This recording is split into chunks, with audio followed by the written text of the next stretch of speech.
Hey, what's going on, investing family? I'm Stock Market Jay, and we talking about margin investing today. All right, guys. So another aspect or dimension of investing is going to be buying on margin.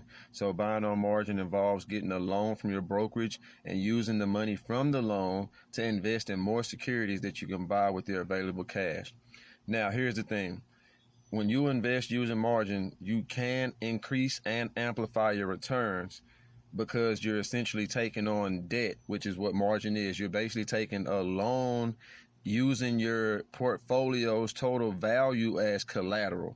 So you're collateralizing your portfolio, the assets in your portfolio, in order to buy more shares of stock. So the benefit of it is you can increase your rate of return if you're investing in stocks that are outperforming the interest that you're being charged, because margin is debt, and just like all debt, you are charged interest. Now, here's the bad thing about it. When you invest in margin, you can get what's known as margin call. And what happens is if your stocks happen to go down or stop performing to a certain degree, brokerages will want their money back.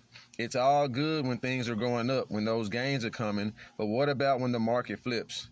Right? What about when stocks of a particular sector or a particular basket of your stocks in your portfolio takes a dive?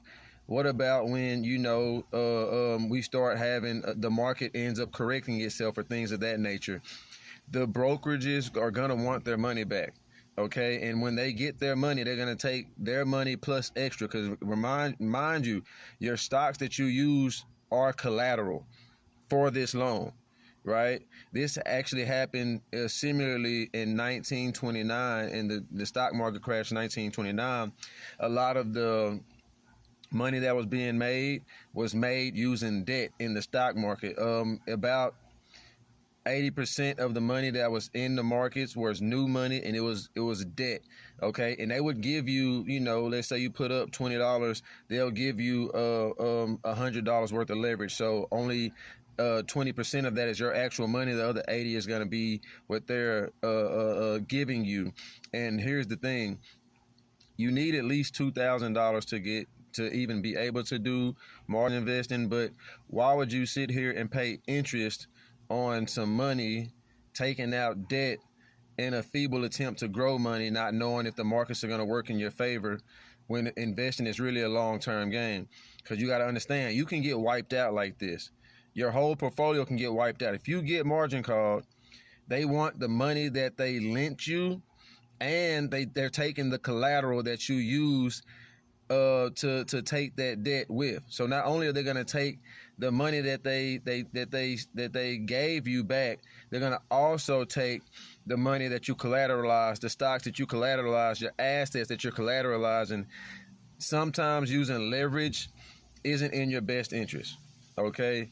Now, I'm not going to say there's not a difference between good debt and bad debt, but when volatility is at the forefront, like debt that you take out on a home that you're going to be renting out, this can be considered good debt. Why? Because the price of the home will likely appreciate over time, and you will make rental income. And you're not going to be at the mercy of the markets. So if the housing market decides to flip, the banks aren't going to just come say, hey, cover the cost of this asset, or we're taking your home. You get the opportunity, you get the leverage of allowing that asset to appreciate in price again. But when you collateralize the asset, now this debt is becoming potentially unhealthy if not used properly, and can ultimately negate the returns that you got and decrease your net worth vastly.